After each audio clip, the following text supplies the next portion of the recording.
guys, Sebastian here from Green Music Productions. As you can see, I changed my name because I found out that another studio was using the Green Sound Productions name, so I had no choice really. So today's video is going to be 10 tips and tricks for Cubase 8. And I'm not going to give you mixing tips. I'm mainly going to focus on Cubase 8 and how you can improve your workflow to become faster in Cubase 8 or more effective. So the first tip I would give you is to use the Mediabay. You can use the Mediabay to organize all your samples, your many things. You can just drag and drop MIDI files or samples right into your session from the Mediabay. But you can also use it to open projects. And I will show you how it's done and why it's useful. Usually when you open Cubase, that window will appear and you can choose a recent project or you can start a new project out of templates. But if you press F5, if you're on a MacBook Pro, you might have to hold the function key to press F5. If you don't want that, you can always change the keyboard layout in the system preference. If you click on the keyboard here, there's a little box that you have to tick so you don't have to hold the function key. So once you're in the Mediabay, you have to choose what kind of file you want to show up here. In that case, we will select the project and we'll remove the audio files. So make sure only the projects is highlighted. So now Cubase is showing me here, I'll erase the kick. Okay. Cubase is only showing me the projects that are in the folder that is selected on the left panel. So you can put all media. So it's going to look in your whole computer to find some projects and it will show them here. You can also select a specific folder. So I'll just select the Mac folder. And what's nice about this is that you can put many different attributes like the album name, some comments. But what's really nice is you can rate the projects. You can put up to 5 stars. So if you're like me and you have 80 projects, 80 ideas of songs that you have all in the same folder and you don't know which one were good, well, you can rate them now. So my best ideas, I will put 5 stars. You can do the same thing if you're mixing. For example, you're mixing an album of 10 songs and you finished 2 songs, you can put 5 stars. And if the mix is going pretty good, you can put 4 stars or 3 or whatever. So it's really useful because after that you can organize them by the rating if you click on the rating tab here. So yeah, that's really nice, really useful tip to select or organize your projects. So the second tip is actually how to navigate and zoom in an efficient way in Cubase. And this is just not a single tip, but let's open a project. Use our Mediabay to open a project. Let's say I will open this one. I don't know what it is, but just for the sake of this video. So I see a lot of people struggling to like just zoom in or go left or right in their project. So I'll try to help you out with that. I'll try to show you how to change your workflow and your habit so you can like move pretty fast in Cubase. If you're on a MacBook Pro and you're using, or a MacBook and you're using the trackpad, it's easy because you can only use your 2 fingers to scroll left and right or up and down. And if you want to zoom in, you can hold the Command key. So when you use your 2 fingers up and down, it will zoom in and out. So that's really useful, really fast. You can zoom in anywhere. You can always use the ruler. If you click in the ruler and go up and down, it will zoom in and out. So that's also useful. But I recommend you to use the keyboard. If you're using a mouse, use the scroll wheel. If you just scroll, it will go up and down. If you hold the shift and you scroll, it will go left and right. And if you use Command on Mac and Control on PC, it will zoom in and out. So I always have my left hand on close to those keys, close to the Shift and Command or Alt on PC. So in that way, I can just like zoom in whenever I want, and it's really fast. So make sure you try that out. You can also zoom in and out by using the H and G key. H will zoom in and G will zoom out. That's cool, but it's not as fast because you have to press many times and it will zoom where the cursor is. But if, as I said, if you're just like moving and zooming really fast, it will zoom where your pointer is. So that's really useful. The next tip, the third tip that I will give you, is to use your key modifier and your keyboard shortcuts. Now, key modifiers are something that Cubase introduced a while ago. And it's really useful because it will allow you to switch tools or do stuff without even going to the toolbar and change the tool.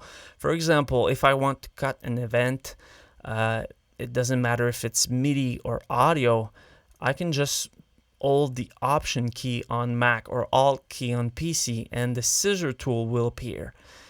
If I hold the Option key or Alt key and I go where there's no events, you'll see the pencil tool appear, so I can create a new event.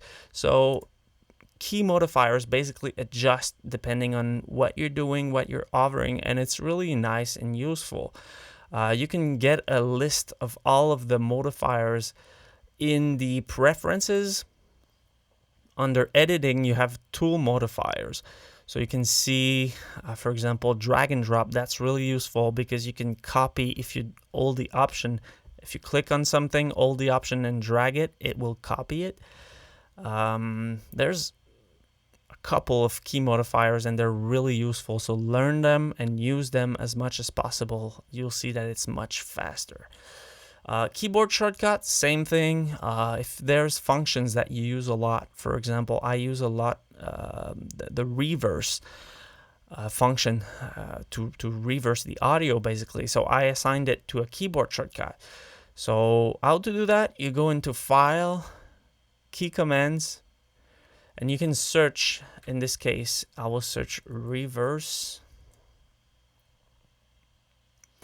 Here it is. So I assigned it to Option R.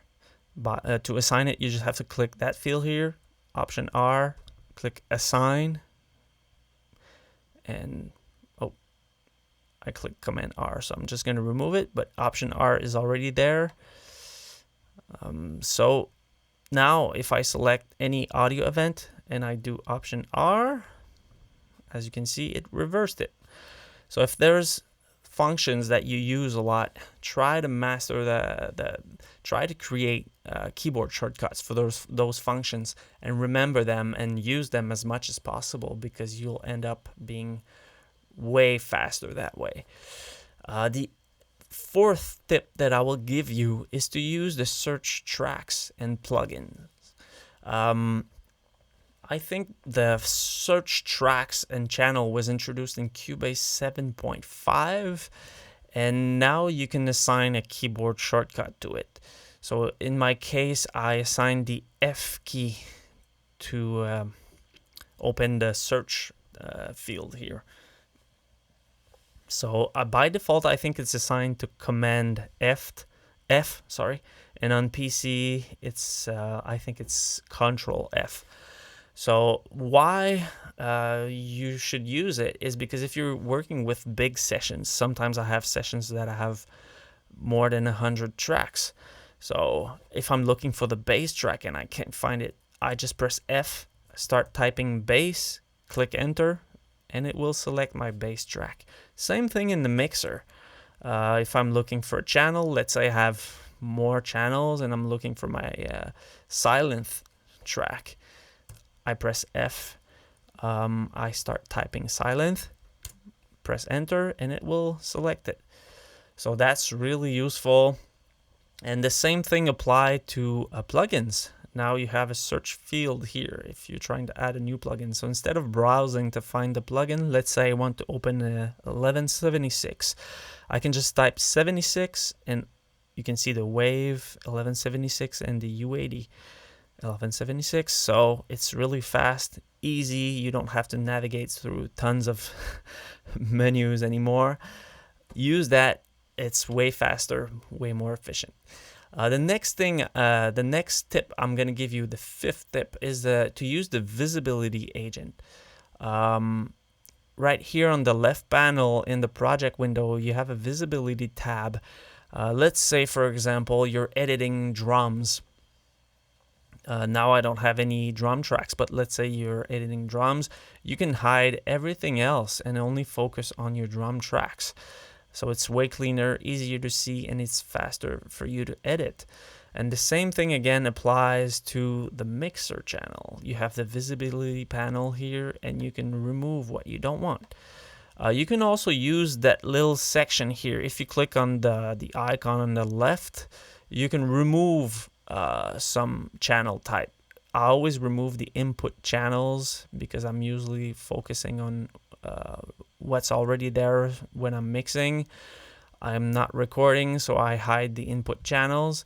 You can also do add configuration. Basically, if you hide everything except my bass, for example, I can save it as a configuration and go back to that configuration anytime after by selecting it. Really useful, and you have more option on the little, it looks like a house button here. For example, you can do show channels for tracks with data. So if I click that, these are the channels that have data on them. So if I go back in project, as you can see, some of them don't have anything on them. So I only see the ones with data in the mixer. To revert, you click on it again, do show all channels. So use that. It's useful, and it's really nice, especially in the mixer if you have so many tracks and you're mixing drums or something specific. Hide everything else. Save it as a configuration if you want, so you can go back there anytime. Really useful. The next tip, the sixth tip I'm going to give you, is to use the link and quick link feature. For example, here, once again, let's say these are drum tracks, and I want to raise the volume of those 3 tracks. I can click on the first one, shift, click on the last one to select them all, and if I hold the option and shift key on PC, it's alt and shift. As you can see, the quick link will appear here.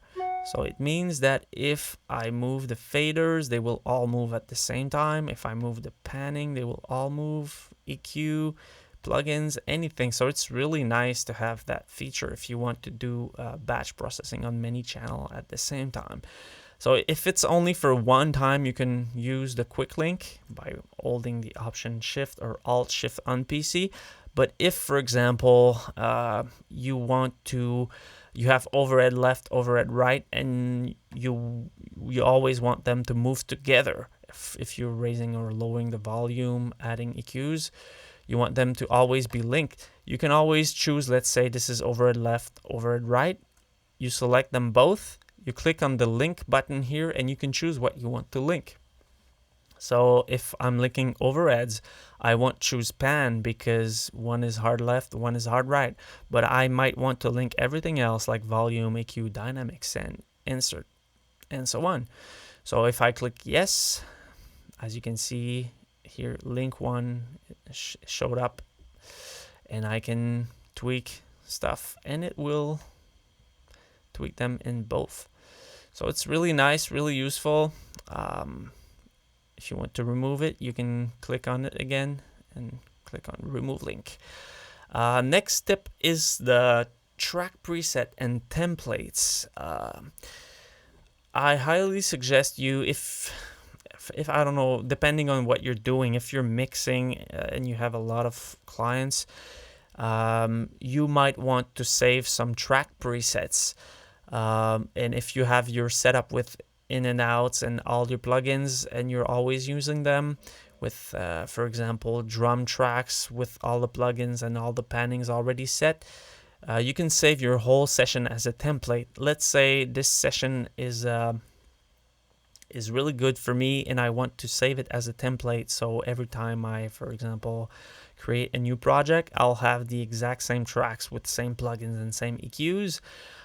If I do file save as template, it will save all the audio tracks and events in the project.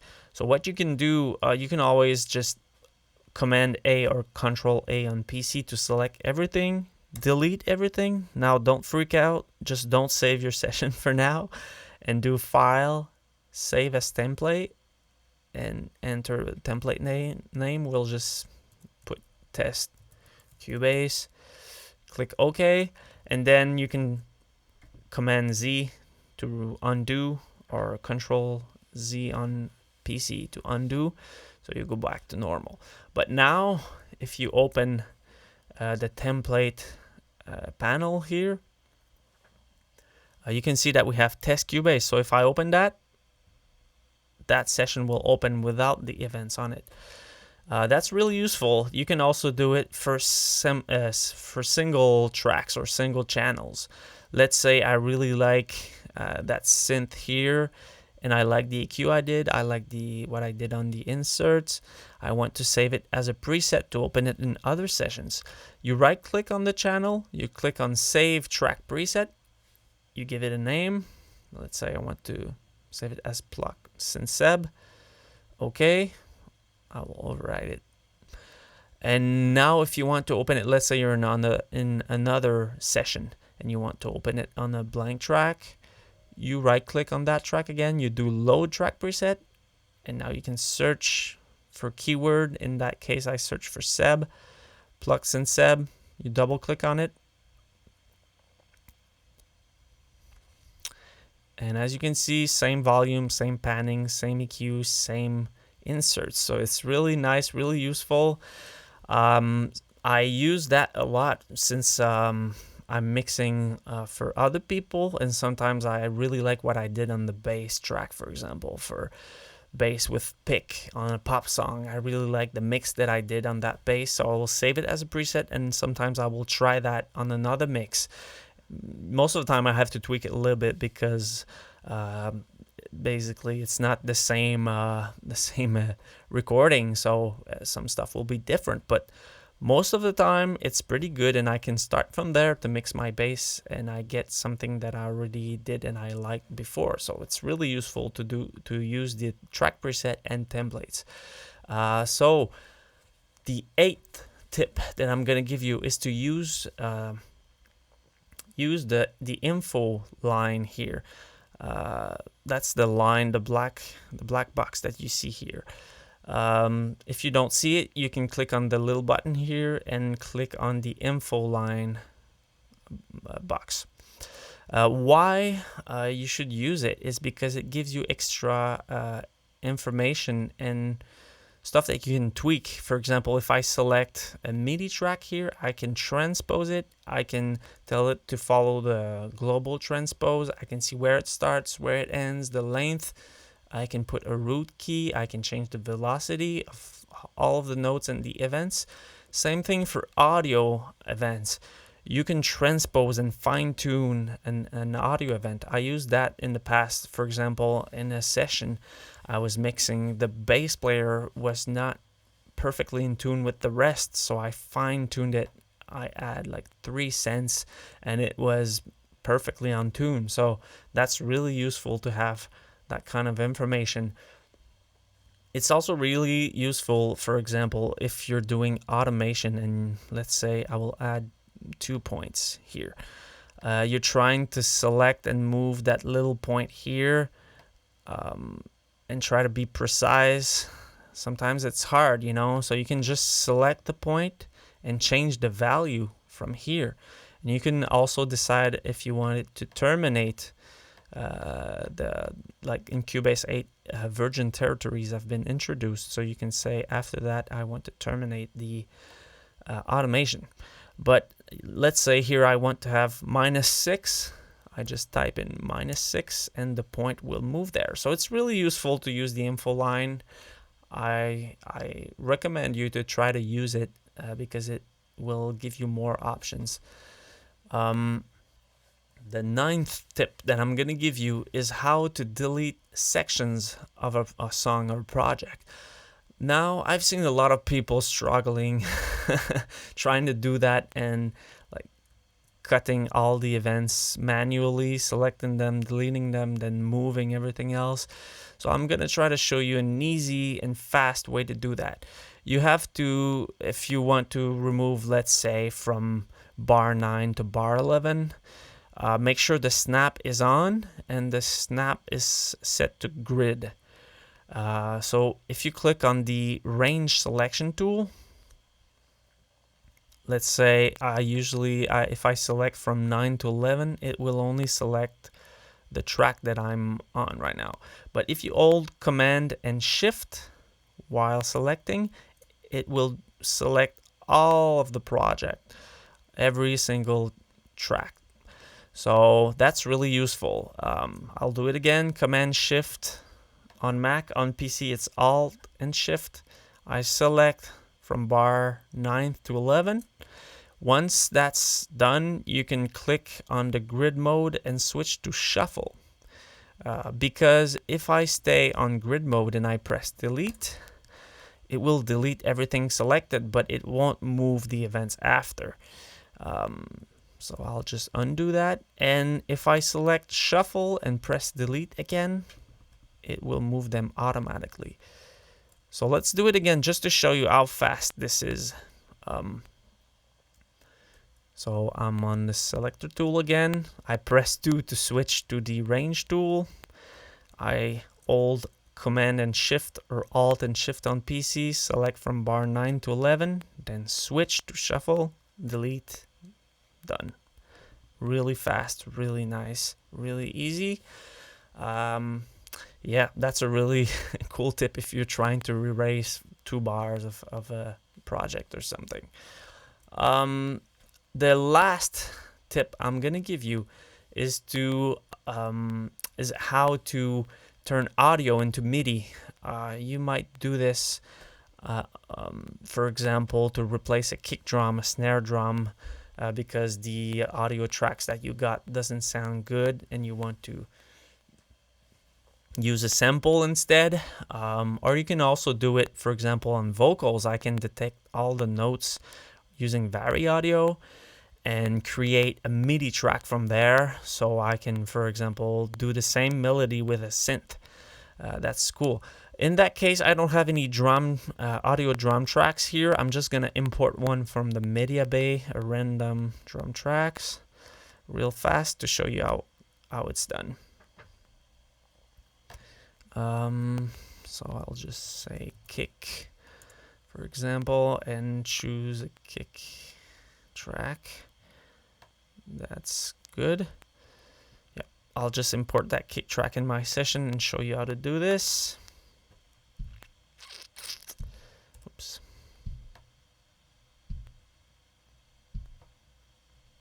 Okay. Okay, so let's say this is the live drum performance. You don't like the sound of it, you want to use a sample instead. What you can do is double click on the event, go into hit points, click on the edit hit points, and use the threshold bar here to make sure Cubase will only detect the hit points. Once you're happy with that, just click create MIDI notes. So that box here will show you, like, you can choose between dynamic velocity or fixed velocity if you want the MIDI event to keep the velocity from the live performance. That's really nice. What note you want the MIDI notes to be on, the length of the MIDI notes, and the destination. Here I'll just select new MIDI tracks. So Cubase will create a new MIDI tracks for me. So let's close that, and as you can see here, Cubase created a MIDI track with the notes where all the hits in the audio performance are. So that's really nice, really useful, because now let's say I have Groove Agent here open.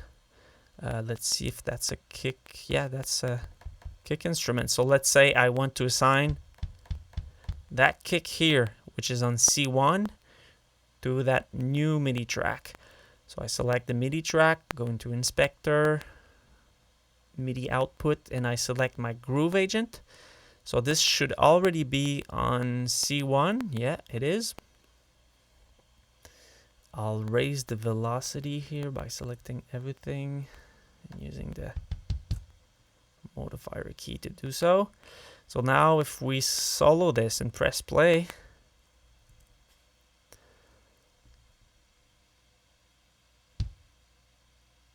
as you can see, it's using Groove Agent to trigger my sample. I can even layer both my live performance and the sampler, the samples, sorry.